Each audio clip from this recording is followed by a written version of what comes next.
victorious Fatherland Liberation War Museum, which is located in Pyongyang, capital of the Democratic People's Republic of Korea, has on display the original historical documents and other evidences related to the Korean War broken out on June 25, 1950.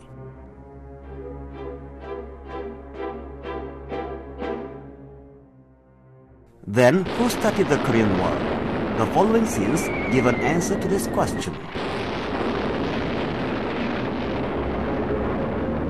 Having recognized Korea as a bridge for its Asian aggression and a military base for the realization of its strategy for world domination, the United States had long advocated the Korean War. In his Union message to the Congress in 1945, President Truman of the United States declared that a new war was needed in Korea for the United States to take the dominant position in the world.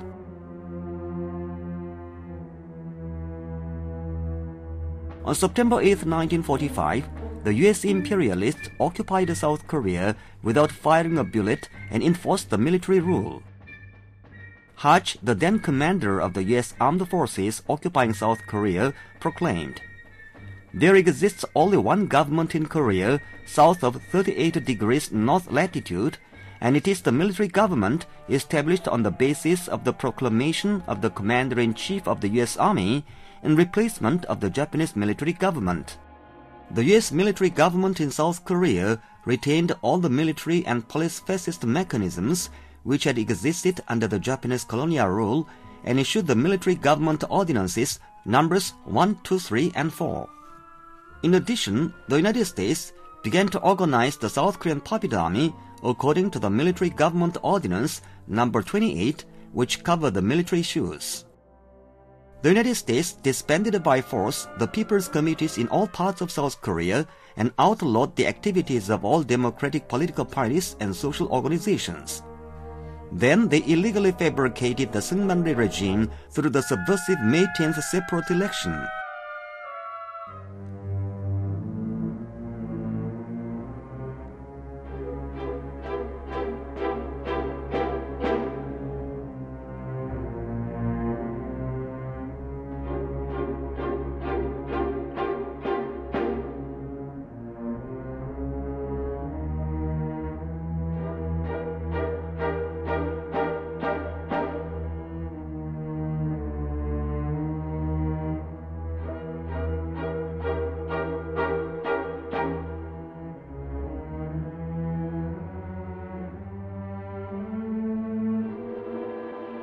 The United States turned South Korea into hell on earth with peace and democracy wantonly disturbed and whipped up anti-North war hysteria.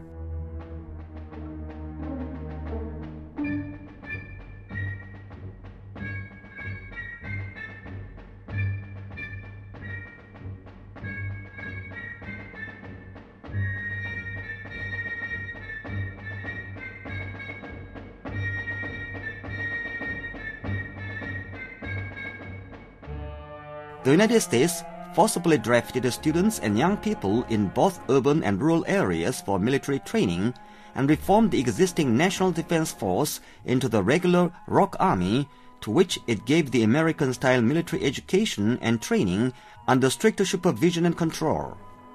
On the other hand, the United States handed over a huge amount of war supplies and hardware to the South Korean Popular Army under the signboard of aid and additional aid.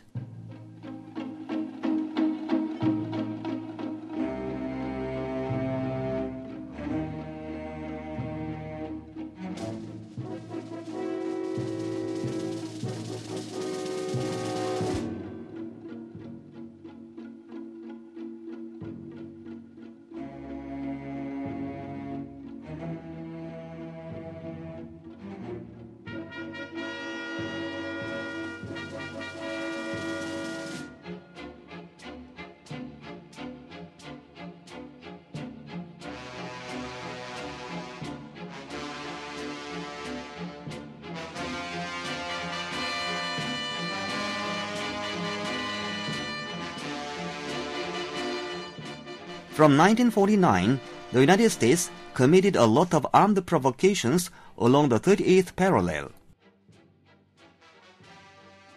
The United States made a colossal amount of profit by selling its military hardware in the World War II.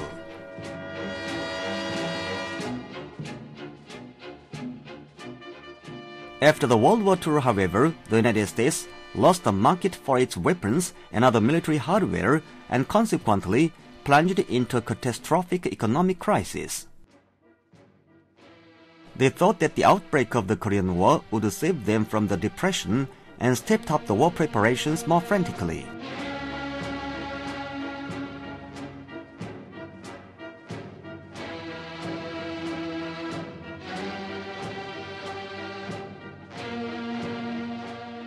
They built or rehabilitated the military bases and facilities on Japan's 4 islands, including the Air Force Base in Okinawa, and turned them into their strategic springboards so that they could readily support the Korean War immediately if broke out.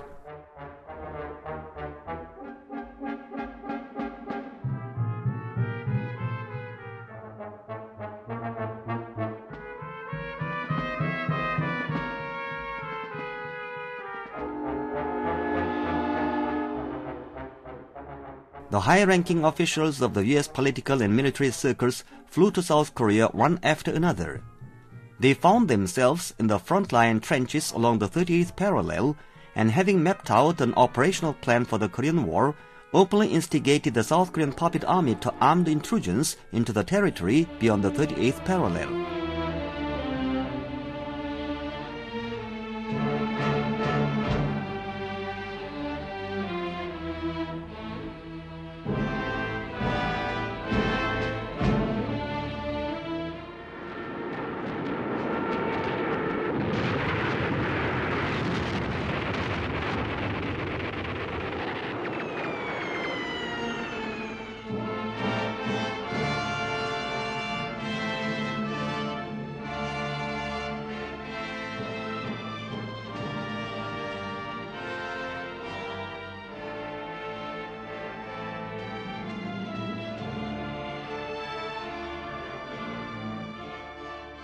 In February 1950, MacArthur called Seungman-rhee to Tokyo and had a secret talk with him, in which the former gave to the latter the 11-point instruction for the Korean War in July that year.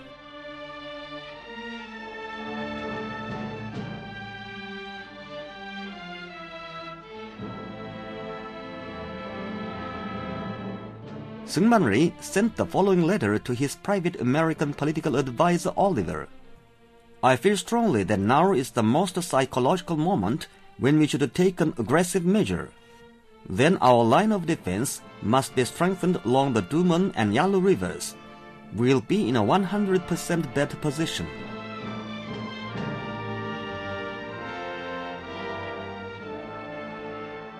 On June 17, 1950, the U.S. presidential envoy Dulles flew to South Korea with a mission to inspect the war preparation and fix the date for the start of war.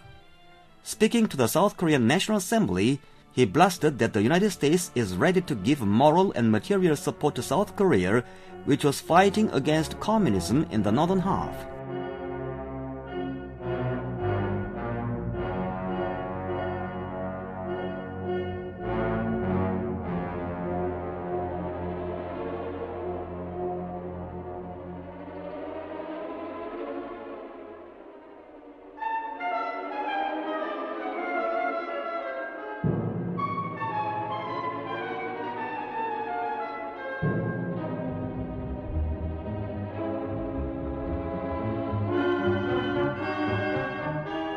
In his farewell message to Seungman-rhee, Dulles wrote, I attach great importance to the decisive role which your country can play in the great drama that is unfolding.